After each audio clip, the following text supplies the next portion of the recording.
Stop-motion animation is a way to commune with everyday objects.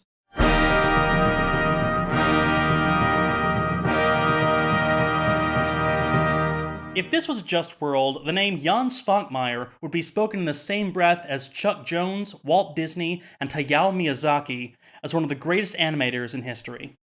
He probably isn't because, well,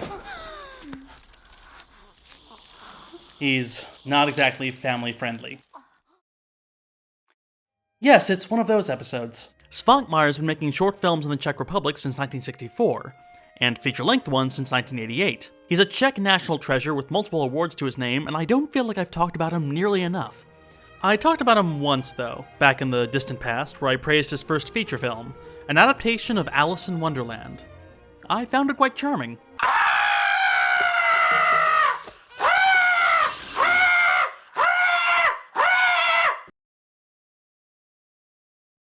I was so thin back then. The film we're focusing on today is a late-period Svankmajer by comparison, sold in some places as Greedy Guts, but we'll just call it Little Otik. The film opens on close-ups of baby photos, because the film is essentially about raising a child. In a drab apartment complex in the Czech Republic, a married couple learn that they can never conceive, which saddens them and their neighbor, Alzbetka, a child who really wants a friend to play with. By chance, the husband finds a log shaped like a baby, so they decide to raise it as their own. The wife even decides to fake a full pregnancy, complete with a staged childbirth in this almost sitcomish sort of preamble. But once they get home, against all odds, and without a blue fairy in sight,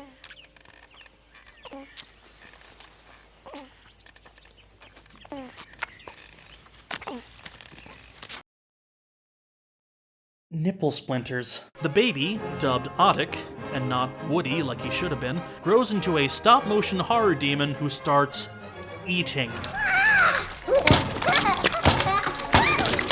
When the parents decide to keep Otik away from the outside world, Alzbetka finds him and befriends him. But all three, mom, dad, and child, are faced with the terrible dilemma of living with something that they dearly love that requires human flesh for nourishment. So, they force themselves to carry out the grim task of deciding which of their acquaintances is most worthy of death, and... oh, wait a second. Feed me, Seymour. Feed me. I knew that sounded familiar! That's right, boy! Though in reality, the story predates Little Shop of Horrors. It even predates that other story about a wooden boy come to life. The original tale? Otik, first written down by Karl Jaromir Urban in the mid-19th century. In the fairy tale, Otik grows to eat not only his parents, but also his neighbors' neighbors, nearly the entire countryside, before being split open by a farmer after daring to eat her cabbages. The film follows the story quite closely. Heck, a character in the film follows the story quite closely. So the movie plays out with the inevitability of a fairy tale, something you've heard since childhood and can never, ever change. Of course, this is as much a fairy tale as it is a very adult black comedy / horror film, with gore and nudity and that terrifying central character. But for Svankmajer, this is actually one of his most toned-down films.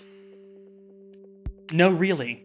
By that, I mean that this is one of his least aesthetically adventurous films. His earlier films featured actors, as this film does. They had 2D stop motion, as this film does. They had 3D stop motion, as this film does. But his previous works tended to blend all three. Actors regularly had their identities reduced to stop-motion puppetry. For example, when Alice shrinks in Wonderland, she shrinks to the size of a doll, and actually becomes a doll. But in Otik, the humans stay human. Otik is always constructed frame by frame, save for the shots where there's another human by him, and the 2D animation only exists within the pages of the girl's storybook. It wouldn't be hard to imagine this movie with, say, a CGI Otik. Of course, that would defeat Svankmajer's purpose. An inherent component of computer-generated imagery is that you never think you're looking at an object in a place, only light on a screen. A Svankmajer animation, by contrast, is something you can touch. In an interview, Svankmajer once said that while the eye can be deceived and harmed, touch, of all the senses, was the most apathetic, apolitical, and pure. All of his creations have a definite texture to them, an uncanny motion. Even his actors move with the artificiality of puppets. a cherished art form in the Czech Republic.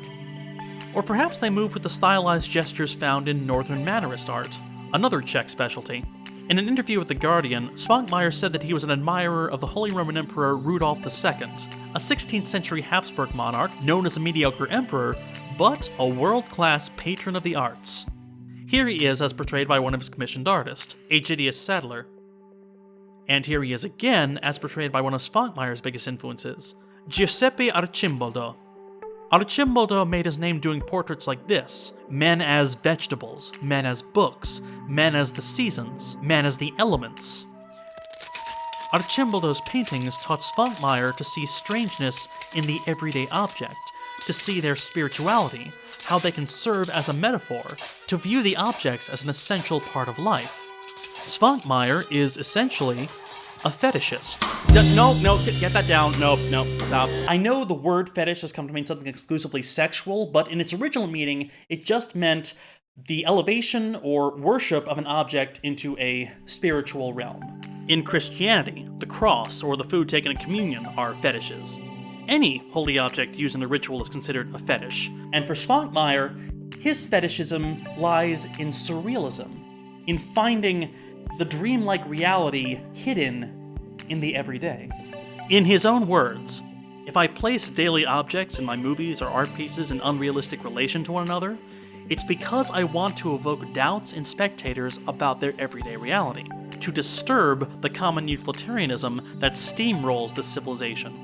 In connection with this, it's possible to speak of the slavery of utilitarianism. Living objects are becoming ones that are not alive, with which we don't communicate, that we only employ pragmatically.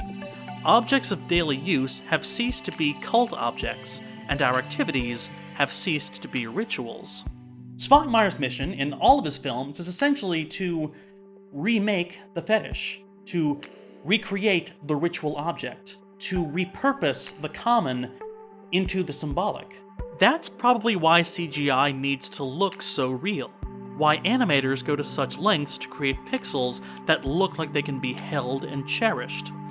This CGI movie is a great example. The animators added so many subtle details to make their blocks look like worn plastic, with chips on the edges, broken parts, fingerprints, all of that. The animation style was even chopped up to emulate the jerky nature of stop motion. It gives the movie that joyous feeling you get when playing with your toys. And in actual stop motion, maybe it's the notion that these are characters who can be held, can be touched and felt, that they find their appeal. And it's because these are objects with real rough edges, real sharpness, real weight and depth, that they become frightening. So how does that inform Little Otik? Svankmajer's been stylistically bolder in the past, but the fairy tale he tells here is a distillation of his entire aesthetic. It's about people who see life in an object. And because they see life, it is given life.